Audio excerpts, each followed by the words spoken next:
අයිබෝධ පිටේ ඔබ එකතු වන්නේ දෛශික 4 වීඩියෝ සමග මේක අපි අර කරපු ඔන්ලයින් පන්තියේ කරු කැලක් සහ ඊළඟ පන්තියට සහභාගී වෙලා රොන්ට බලන්නයි දෙන්නේ.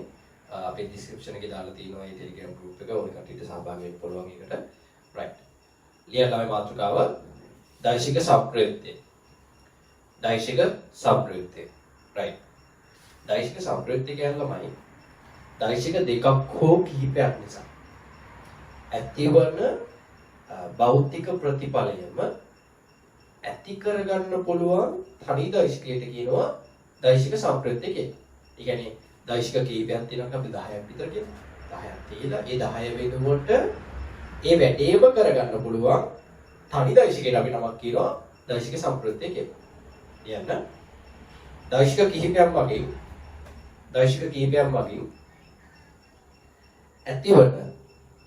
ඇතිවන භෞතික ප්‍රතිඵලයම ඇති කරගත හැකි. භෞතික ප්‍රතිඵලයම ඇති කරගත හැකි තනි දෛශිකය එම දෛශික පද්ධතියේ සම්ප්‍රයුක්ත දෛශිකය ලෙස හැඳින්වේ. සම්ප්‍රයුක්ත දෛශිකය ලෙස හැඳින්වේ. රයිට්. ලියන්න. දැන් ළමයි අර අපි දැන් නිකන් එකතුවක් ගැන හිතලා බැලුවොත් ළමයි 5යි 3යි එකතු කරලා ළමයි 8යිනේ. ඒ වගේ අපි හිතමු දෛශික දෙකක් තියෙනවා එක්කෙනෙක්ගේ 5යි අනිත් එක්කෙනාගේ 3යි. ඒ අර 5යි 3යි විච්ච පළියට මට ඒ දෙන්න එකතු කරන්න බෑ. ඇයි මං එහෙම කියන්නේ? ළමයි නිකන් ඔයගොල්ලෝ තේරෙන උදාහරණයකින් මම ඔය කියලා දෙන්නම්. ඉතින් ඔය 5 කියන දෛශිකයේ තියෙනවා මේ පැත්තට. 3 කියන දෛශිකයේ තියෙනවා මේ පැත්තට. 5 කියන දෛශිකයේ තියෙනවා මෙහාට. 3 කියන දෛශිකයේ තියෙනවා මෙහාට.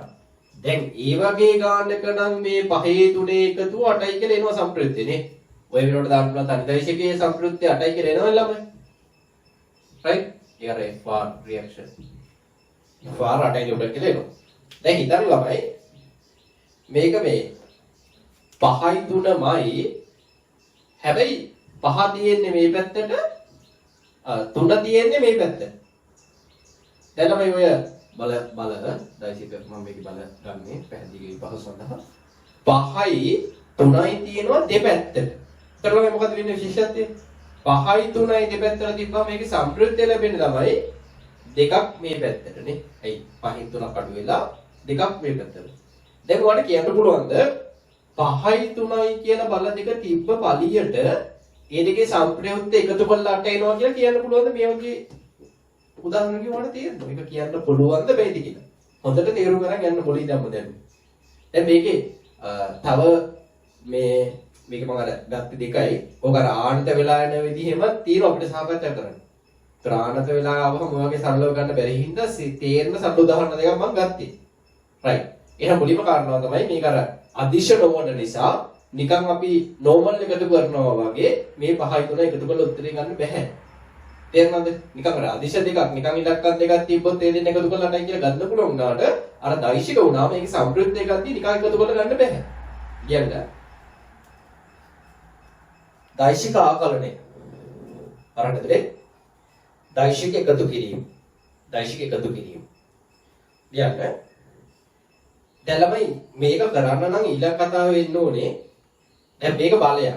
අපි හිතමු ඔය 5 කියන දෛශිකයකුයි 3 කියන දෛශිකයකුයි තියෙන එක තුන දෙන්න එකතු කරාම දැන් අර දැනට ඕගොල්ලෝ හිතේ දෙන්න එක්ක එකතු කරලා අඩු කරලා එනවා කියලා නෑ. ඒක ආන දුනහම වෙන වැඩක් වෙනවා. ඒක අපි සාකච්ඡා කරමු ඉස්සරහ මේ වීඩියෝ බලවනුව. මම කියන්නේ ඒක නෙවෙයි. දැන් හිතන්න මේ 5 කියන එක ළමයි නිව්ටන් බලය. හිතන්න ළමයි මේ 3 කියන එක ප්‍රවේගයක්. මෙයා දෛශික ප්‍රවේගයක් කියන්නේ දෛශිකයල්ලම 5යි නිව්ටන් කියන්නේ දෛශිකයක්. දැන් මේ දෙන්න එකතු කරොත් 8 කියලා ගන්න පුළුවන්ද? හොඳට හිතන්න. එහෙනම් මොකද පළවෙනි කාරණා? ඒ දෙන්න එක જાතිය වෙන්න ඕනේ, සමජාතිය වෙන්න ඕනේ. කියන්න. දී ඇති සමජාතිය දෛශික දෙකක්. දී ඇති සමජාතිය දෛශික දෙකක් හෝ කිහිපයක්. දෙකකට වැඩි ගන්න. දෙකක් හරි ඊට වැඩි ගන්න. හෝ කිහිපයක් එකට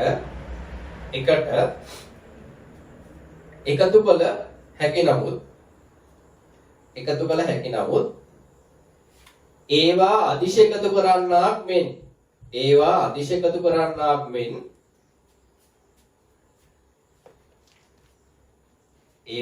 එකතු කරන්නාක් මෙන් මේ පහයි තුනකට කිව්වා වගේ සිදු කළ නොහැක.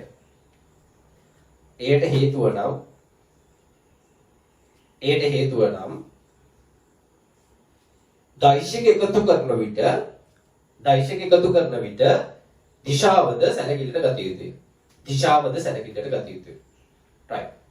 ඒකේ පළවෙනි දැන් අපි අර එක එක දිශාවලට තියෙනවා ගැන කියලා දෙන්නයි හදන්නේ. පළවෙනි කියනවා දෛශික දෙකම එකම දිශාවට පැවතීම. ලියන්න මාතෘකාවක්. දෛශික දෙකම එකම දිශාවට පැවතීම. ළමයි දෛශික දෙකම එකම දිශාවට පවතිනවා කියන්නේ වාර සමජාති කියපේක තේරුණානේ. ඔයගොල්ලෝ ඕන නම් ලියා ගන්නවා. වීඩියෝ එක පොස් කරලා. දැන් දෛශික දෙක එකම දිශාවට තියෙද්දි මෙන්න මේ කාරණාව F1 F2 කියලා දෛශික දෙකක් තියෙනවා. මේ දෙකේ සම්ප්‍රයුක්තය මොකක්ද දෙන්නම එක පැත්තට ළමයි ඒ දෙන්න එකතු කරාම එනවා. ලියන්න. දෛශික දෙකම එකම දිශාවට පවතින කියලා මාතෘකාව මේක ලියා ගන්න. ලියලා සම්ප්‍රයුක්තය දෛශික වල දිශාවටම ලැබේ. විශාලත්වයේ ඒ දෙන්නගේ එකතු වෙලා ලැබේ. right. දැන් මේකයි. උදාහරණයක් කියලා මේක ලියන්න. right. ඊට පස්සේ හරිද? හරි. වෙලාව මදි කියලා තේරෙනවා නමුත් අර වීඩියෝ එක අප්ලෝඩ් කරලා දිනමයි ඩේටා ප්‍රශ්න එකකුත් තියෙනනේ කට්ටියට ඒක හින්දා මේ වැඩේ කරන්නේ. right. ඊළඟ ළමයි ඊළඟ මාතෘකාව දාගන්න දෛශික දෙක ප්‍රතිවිරුද්ධ දිශාවට ක්‍රියාත්මක වෙනවා.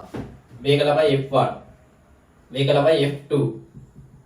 දැන් ගාන පටන් ගන්නදී ඔබ දෙනවා දත්තයක් හැටියට F1 විශාලයි F2 කියලා. මේකේ පහ විශාලයි 3 කියන්නේ. right. එතකොට F1 විශාලයි F2 නම් ওই දෙකේ සම්ප්‍රයුක්තය ළමයි ඉන්න ඕන නැත්තේ ওই පැත්තට. ලොකු එකේ පැත්තට විශාලත්වය එන්නේ ලොකු එකේ පොඩි එක අඩු වෙනවා. එතකොට ලියා ගන්න දිශාව විශාල බලයේ දිශාවට ලැබෙන්නේ. දිශාව ලැබෙන්නේ විශාලත්වය ලැබෙන්නේ දෛශික දෙකේ අන්තරේ. කියලා මේ උදාහරණය කරගන්න. right.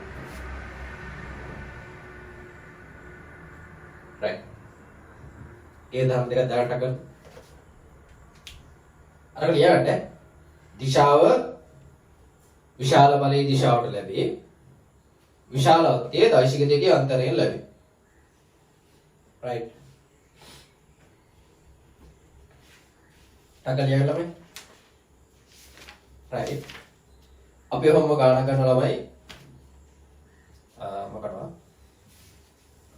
පළවෙනි ගණන තමයි පොඩි ගණන් ටිකක් මේ හදන්නේ. F1 නිව්ටන් 120ක බලයකුයි F2 නිව්ටන් 100ක බලයකුයි තියෙන්නේ. දැන් සම්ප්‍රයුක්තය මොකද වෙන්නේ ළමයි? සම්ප්‍රයුක්තය බෙදෙන එකතු ඒවා නිකන් පොඩි වැඩනේ. right. ඔහොල්ලා දාගන්න ඕන. මම පොඩ පුරුදු වෙන්න ටික හදන්න.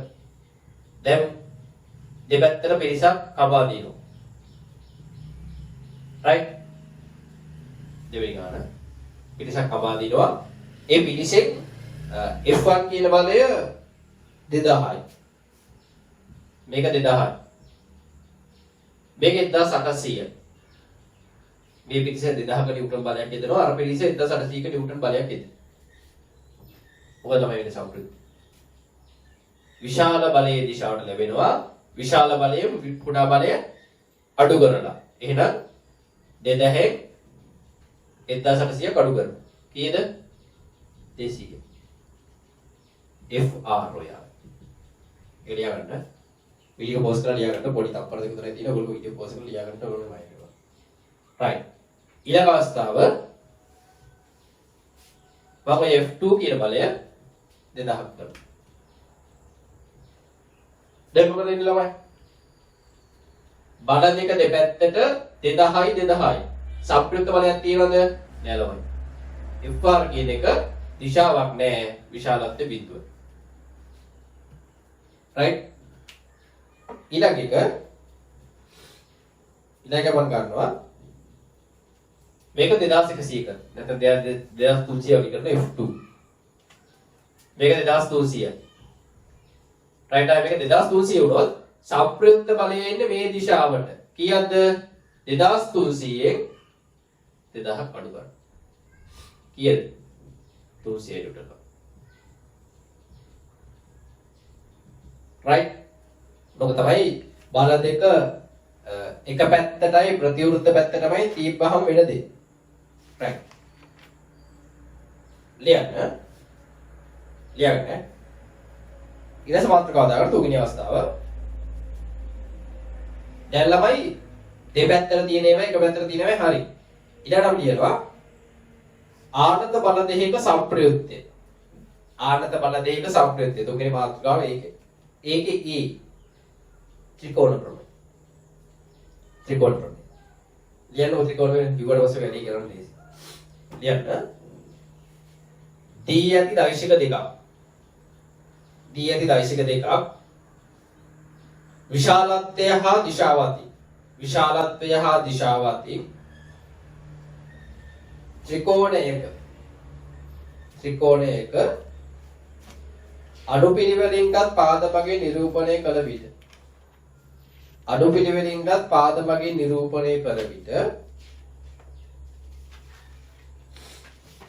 අඩුපිළිවෙලින්ගත් පාදමගේ නිරූපණය කළ විට ජාමිතිකව නිරූපණය කළ විට තුන්වෙනි පාදයේ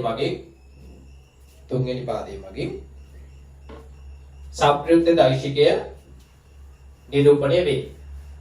සම්ප්‍රයුක්ත දෛශිකය නිරූපණය වේ. ළමයි දැන් මේ පැත්තට A කියන බලයක් තියෙනවා. මේ පැත්තට B කියන බලයක් තියෙනවා. දෙන්න අතර කෝණේ θ. දැන් මේකේ සම්ප්‍රයුක්ත බලය හොයන්නයි හදන්නේ.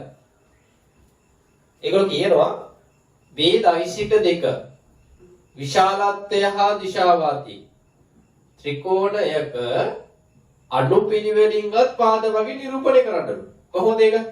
A කියන එක තිරස්. එතගත්තා. ළමයි අර පළවෙනි වීඩියෝ එක දෙවෙනි වීඩියෝ එක බලන්න. ඒක කියලාද මේ ඒක දිගට සමානුපාතික දිගකින් මේක නිරූපණය කරන්න යනවා. තගේ අකුරකින් දානවා නම් යටින් දාන්න ඕනේ මේක. right? ඊට පස්සේ තිරසර ආනතිය θ. තිරසර θ කොටේ කාටද? ඒක B. ඒගොල්ලෝ කියනවා මෙහෙම නිරූපණය කරාම තුන්වෙනි පාදයේ කවුද මේ තුන්වෙනි පාදය? තුන්වෙනි පාදේ ළමයි මෙන්න මෙයා. මෙතන ඉඳන් මෙතනදී ආ කරාම තුන්වෙනි පාදේ කියන්නේ යා. ඉන්නේ ඒකෙන් සම්ප්‍රයුක්ත දෛශිකය ලැබෙනවා. මේක A, මේක B, මේක C. කොහොමද ඔක එන්නේ? ඔක එන්නේ ළමයි A C කියන සම්ප්‍රයුක්තය ලැබිලා තියෙනවා AB ධන BC ගේ. තමයි ඔක හොඳම විදිහ AB ධන BC කියලා ලියන්නේ. සමානයි AC කියලා ලියන්නේ. මම කැමති හේතුවකට. හේතුව කියන්නම්. දැන් මේ අර AB BC කියලා දැම්මහම AB BC කියලා දැම්මහම ඒක අර තනි අකුරේ ලියන කෙනෙක්ට A ධන B සමානයි R කියලා ආවගේ සින්න. ළමයි මෙතනදී ඊටාම විශේෂ කාරණාවක් තියෙනවා ඔයගොල්ලන්ට කියලා දෙන්න ඕනේ.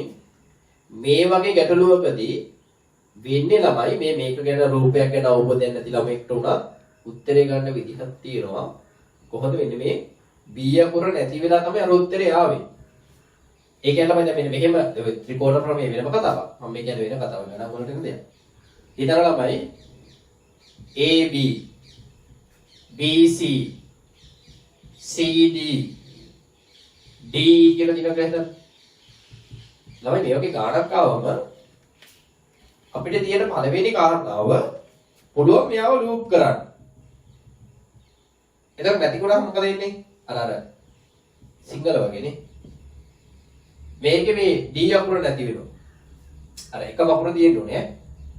දැන් ඕක ඉවරලා ලිව්වට පස්සේ එන්නේ මොකද ළමයි? 100 කරණ තියෙනවා. දැන් සම්පූර්ණ කරන කෙටි ක්‍රම. ඒවා සමාන ගණන් වල ටෙස්ට් කරලා තියෙනවා. මේකත් ලියාගන්න තමයි. හරිද? මේකත් ලියාගෙන අරක තමයි තියෙන්නේ. ත්‍රිකෝණ ප්‍රමේය. මොකද දෛසික දෙකක් විශාලත්වය හා දිශාව අතින් ත්‍රිකෝණයක අනුපිළිවෙලින්ගත් පාදමකින් නිරූපණය කළ විට ඉතිරි පාදයේ වගේ සම්ප්‍රයුක්ත බලය ලැබෙනවා. right? දැන් පාඩ චූටි වෙලාවක් තියෙනවා. අදගන්න. right. ඊළඟ මාතෘකාව දාගන්න. ආනන්ද දෛසික දෙකක් සම්බන්ධව සමාන්තර රාශි ප්‍රමේය. ඒ කියන්නේ 3B, right? right. ලියනවා. වාක්‍ය ලියලා අපි විස්තර කරන්න යනවා ළමයි. දී ඇති දෛසික දෙකක්. දී ඇති දෛසික දෙකක් විශාලත්වය හා දිශාව අති විශාලත්වය හා දිශාව අතින් සමාන්තර ආශ්‍රයක යාබද පාද වශයෙන් නිරූපණය කළ විට යාබද පාද වශයෙන් නිරූපණය කළ විට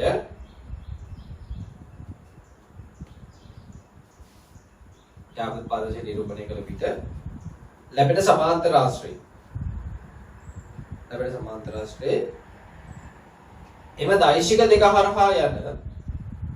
එම දෛශික දෙක හරහා යන විකර්ණය මගින් දෛශික දෙකේ සම්ප්‍රයුක්තය ලැබේ. ආයෙ බලන්න කියනවා. දී ඇති දෛශික දෙකක් විශාලත්වය හා දිශාව අතින් සමාන්තර ආශ්‍රයක යාබද පාද වශයෙන් ගෙන සමාන්තර ආශ්‍රය නිර්මාණය කළ විට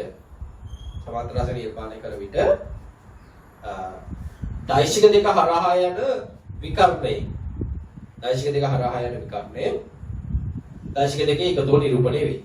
ළමයි ඒකත් අර ත්‍රිකෝණ ප්‍රමේයටම ගොඩාක් ළමින් යන කතාවක්. ඒ බල දෙකමයි තියෙන්නේ ළමයි. ඒ බල දෙකම ඒ කෝණයෙම ක්‍රියාත්මක වන විට තව විදිහක්. කොහොමද? මෙන්න මෙහෙම. ඒක ළමයි අර A කියන දෛශිකයයි B කියන දෛශිකයයි විශාලත්වයෙන් හා දිශාවෙන් සම්මේකරණය කරන සමාන්තර රාශියක් අඳිනවා. අර සමාන්තර රාශිය අඳිනේවා ඕලෙල් කාලේ දන්නව ළමයි. මේ දිගට මේක අරගෙන මතකයිනේ. මේ දිගට මේක අරගෙන කැපිටල් දෙනින් අල්ලගත්ත හැම විදි චතුරස්‍රය තියලා හරි මොකක් හරි ක්‍රමයකින් කවකට තියලා ගන්න පුළුවන්. මේක අරගෙන එහෙම කැපුවා මේ ගාන අරගෙන මෙතනින් කපලා ඒක හදා ගන්න පුළුවන්. කොහොමද මේ සමාන්තර රාශිය නිර්මාණය කරන්නේ?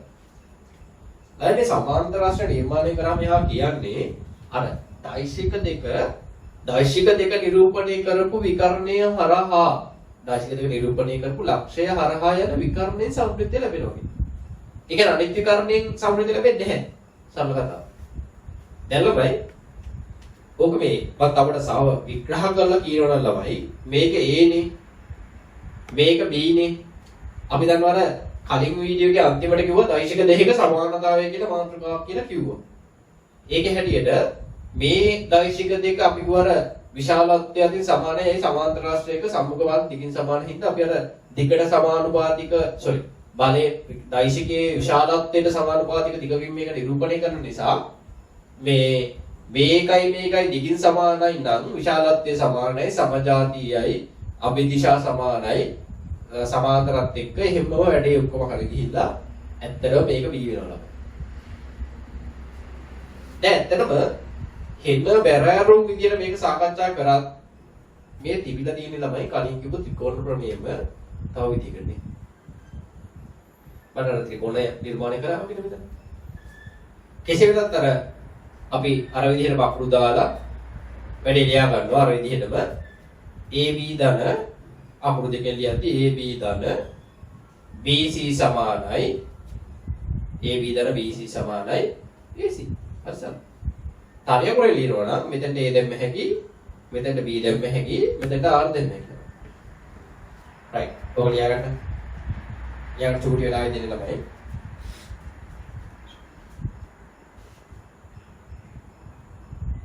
right.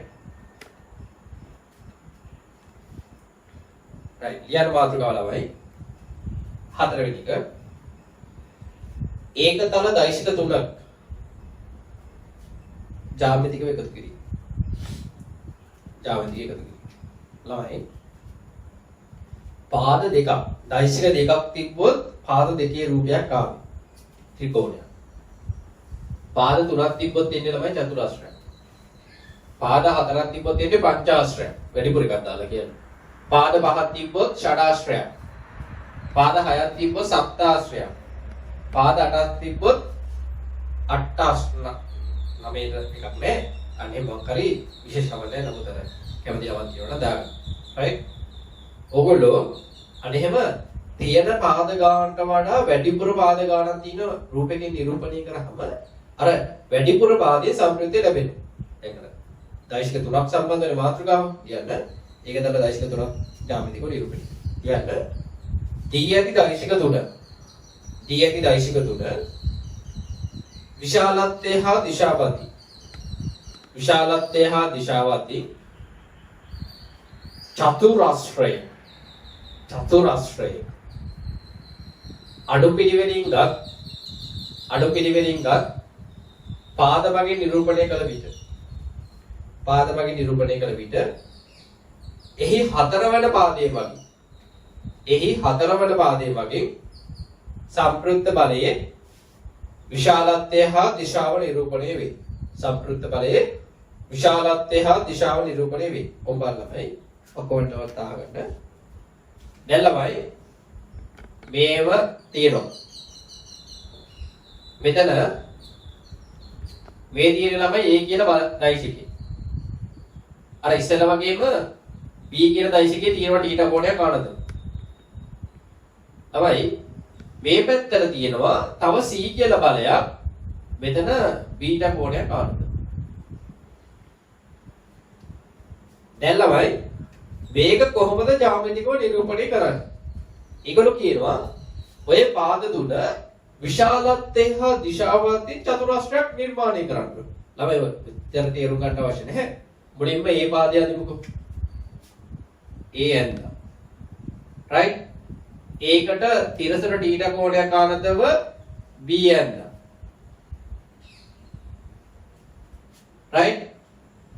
මේක මේ පැත්තට තිරසන θ කෝණයක් ආනතව අරගෙන දීපො. තේරුණාද? C and දැන් අපි ඔබ ඇත්තම මෙතනින් නවතිනවා කියලා හිතන්න. අපි අකුරු ටික දාගමු. A B C D ආදී වශයෙන් A B C D. ළමයි ඒගොල්ලෝ කියන්නේ ඔහොම නිර්මාණය කරාම දැන් අර ඉතිරි වෙන පාදයක් තියෙන්නේ මේ අලුතෙන් අදින තියෙන මේ පාදේ. අන්නේ පාදේ සම්ප්‍රයුක්ත නිරූපණය වෙනවා. යැත්ත එහෙම ඉන්න බෑ. මේක අර සරල තරකේ ළමයි ඇදගෙන ගියාම පටන් ගන්නත් තැනයි ඉවරෙච්ච තැනයි යාකරොත් එතනින් එන්නේ සම්ප්‍රයුක්තය. right? එතකොට අර කලින්ම කියපු උදාහරණ විදියට බලන්න මෙන්න මෙහෙම කිව්වා කිව්වේ AB ධන BC ධන CD සමාන AD වෙනවා. තේරුණාද? AB ධන BC ධන CD. දුකර විච්ච හැටි කලින් කිව්වා. මෙතන A ලූප් B ලූප් වුණා. ඒතර AC එනවා. මෙතන C ලූප් වෙලා තමයි අර කැවිලා තියෙන්නේ. අර කැටි විදියට හිතනවනේ.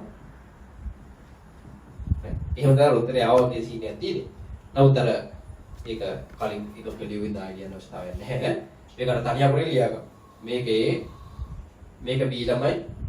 මේක C මේක right ඔක දාගන්න. right right වෙලාව මදි කියලා තේරෙනවා වීඩියෝ එක පෝස්ට් කරලා ලියන්න ඕනේ right ලියන්න ඊළඟ එක දෛශික n ගණනක් ඇති විට සම්ප්‍රයුක්තය සෙවීම දෛශික n ගණනක් ඇති විට සම්ප්‍රයුක්තය සෙවීම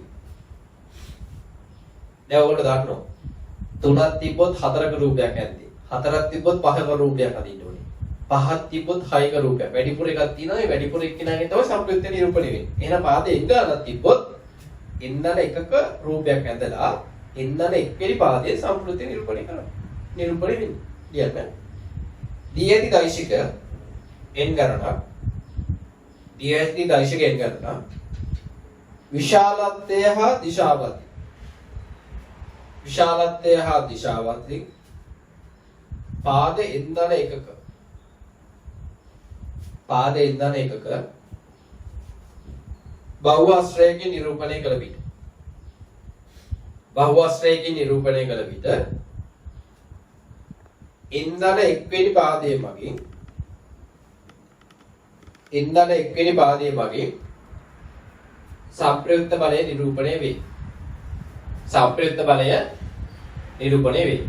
ළමයි මම ටිකක් අර ගෲප් එක බෑනර් උගෙන ඉඳ මේකක් පාවිච්චි කරන්නේ නැහැ. හිතන්න මෙහෙමම දිගටම බල ගොඩක් තියෙනවා CD ආදී වශයෙන් ගොඩාක් බල තියෙනවා. එතකොට ඔක අදින්න පටන් ගද්දී මෙහෙම අදින්නේ ඒ ඊට පස්සේ ඊළඟ එක්කෙනා. ඊට පස්සේ ඊළඟ එක්කෙනා. කොහොමද අදී?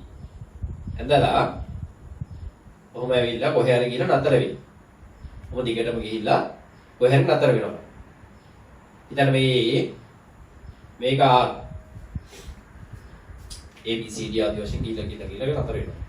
ඊට තියරිය හැටියට ඒ ආරම්භක පාදයයි අවසාන පාදයයි යා කරාම එතන ළමයි සම්ප්‍රයුක්තය ලැබෙනවා. ඔක තමයි සරලතාවය. මේක අරගන්න. මේ ඔකේ එකක් අදින්න ඕනේ. මේක ඇඳලා මේකේ සම්ප්‍රයුක්ත නිරූපණය. දැන් හිතන්න ළමයි බබුවක නිරූපණය කරගෙන යනකොට ආයි ඒ ලක්ෂයටම ආවොත් යදාස මොකද? පටන් ගත්ත තැනත් එතන අවසන් වෙච්ච තැනත් එතන. සම්ප්‍රයුක්ත කීයද? අන්න ඒ වගේ ගන්නක ළමයි සම්ප්‍රයුක්ත බිඳුව. තේරුම් ගන්න. ඇයි මේකේ සම්ප්‍රයුක්ත නිරූපණය වෙනවා නම් මේක ආරම්භක ලක්ෂයට වෙනවා කියන්නේ මේක පොඩිලා බිඳුව වෙනවනේ. ලියන්න මේක අදගන්න. ලියන්න. දී ඇති දෛශික n ගණන ජ්‍යාමිතිකව නිරූපණය කළ විට